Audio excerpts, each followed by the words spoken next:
Good afternoon. I'd like to welcome you into my house for this demonstration on making a wild mushroom quiche from scratch. Okay, the first thing we need is a food processor if we're going to make the pastry dough from scratch. 1 egg, a stick of butter, 1 1/3 cups flour, pinch of salt, and 2 tablespoons of water, and we're going to mix it all into the food processor and then roll it out on a cutting board with a rolling pin, and we're going to put it into the pastry tray there, the tart pan. It's a removable bottom tart pan that we're going to have a freestanding quiche at the end. So let's get cracking.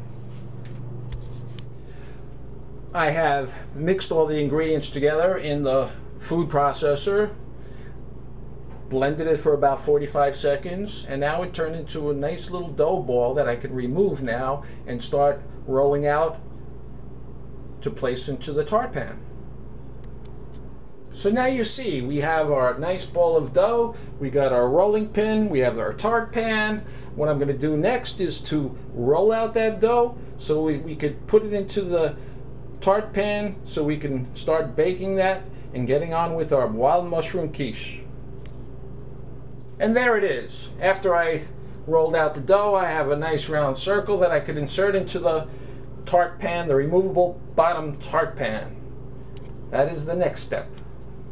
As I was lining the tart pan with the pastry, I preheated the oven to about 450 to 475 degrees Fahrenheit. What I like to do now is to put a piece of aluminum foil into the pie crust and place it with about a pound's worth of dried beans as weight so the crust will not bubble up as it's cooking. I will cook this at about 450 to 475 degrees for about 20 minutes while I start getting ready the wild mushrooms and the mushrooms and everything else and all the ingredients that go into this lovely meal. And there you have it. I have the beans in there with the aluminum foil to add the weight to it so the crust will not bubble up as it cooks. I also have the aluminum foil overlapping so the crust will not burn, the pastry will not burn as well. So I'm going to put this into the oven now at 475 degrees for about 20 minutes while I get everything else going. For the wild mushroom part of this meal, I like to use the dried wild mushroom variety, or should I say the medley, which has porcini, shiitake, black, and oyster mushrooms in it. We are also going to use a 10-ounce package of regular brown mushrooms,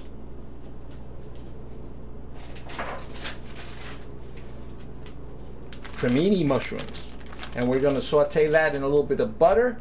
But the first thing we're going to have to do is to reconstitute these dried mushrooms. And we are going to do that. We're going to boil some boiling water, and that's going to bring them back to life, and it's going to make them nice and soft. For about 20 minutes I'll leave that there while we're cooking the pastry shell. I have now added a little bit of butter, a couple tablespoons of butter, and added the brown mushrooms in here, and I'm going to saute this for a couple minutes until they get nice and soft. And then what we're going to do is add the wild mushrooms to this mixture that we could use for our filling for our quiche.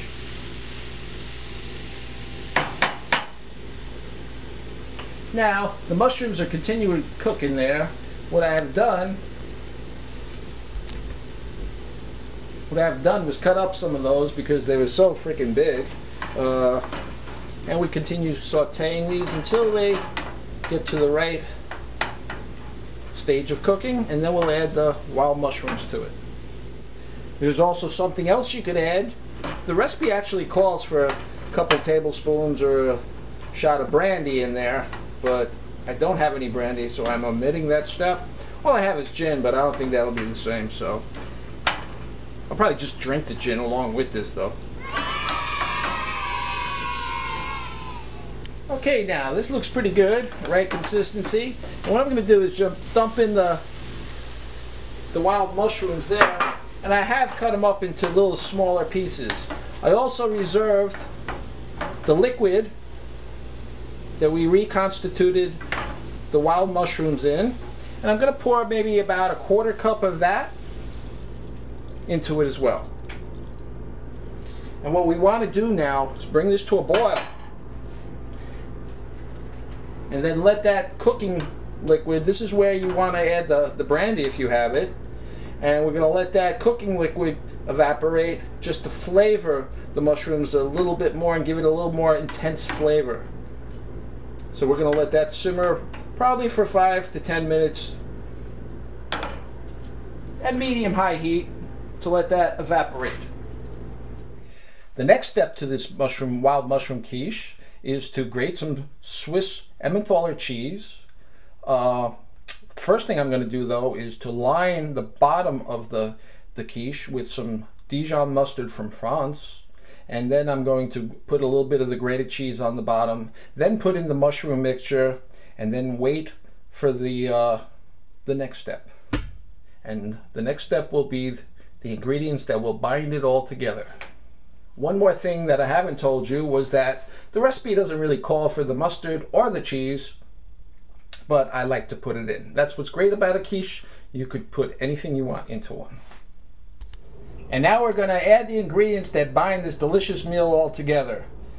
That includes 2 eggs, 1 egg yolk, 3/4 of a cup of half and half, a little bit of salt, a little bit of pepper, and if you have some nutmeg, you could put a dash of nutmeg into this mixture.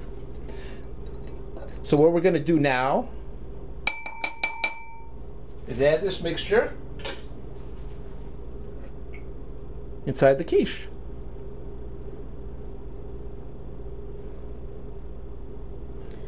And voila. And what did I say we were going to do? We were going to top off with a little bit of cheese. We add a little bit more of the Emmentaler Swiss cheese. And that's going to create little dots of brown. It's going to look pretty and also give it a nice cheesy taste. Again, I say these steps are not in the original recipe, but freak it, you can do what you want. And I like to do this. Now, I know this quiche is taking a long time to do, and I only do it maybe once or twice a year, so, but it's delicious. So the next step is getting ready for a 475-degree oven for about 25 minutes, and then we're going to unmold it and take a look at our beautiful wild mushroom quiche. And now we have this, it's been about 25 minutes in the oven at 475, and then we have this, see how the cheese made a nice brown? We've got the mushrooms going on there, and now what we have to do is take it off of the, out of the mold, out of the tray. So what I'm doing is letting this drop down. I'm going to place this here. See how that came out? And that is very, very hot. So the next step is to slide it off the bottom. So the way to do that is that we have to grab it here. It looks like it leaked a little bit while I was cooking, so I might have a little bit of a hard time here.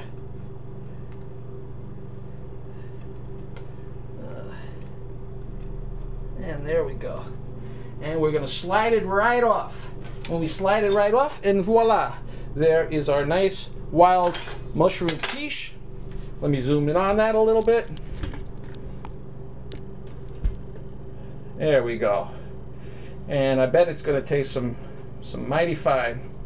It's going to taste mighty fine. So from my kitchen to yours, I'm signing off now, and I'm wishing everybody a happy new year. And all my Facebook friends and all my friends out there, have a very happy new year and safe new year, and I hope you guys get everything that you want. Maybe you'll even make a wild mushroom quiche. Now you're going to see why I only do this once or twice a year. Because after you do this, this is what your kitchen's going to look like. It's going to take a little while to clean up this little bit of a mess here. So this is what your kitchen's going to look like after you do this. So again, have a very happy, safe New Year's.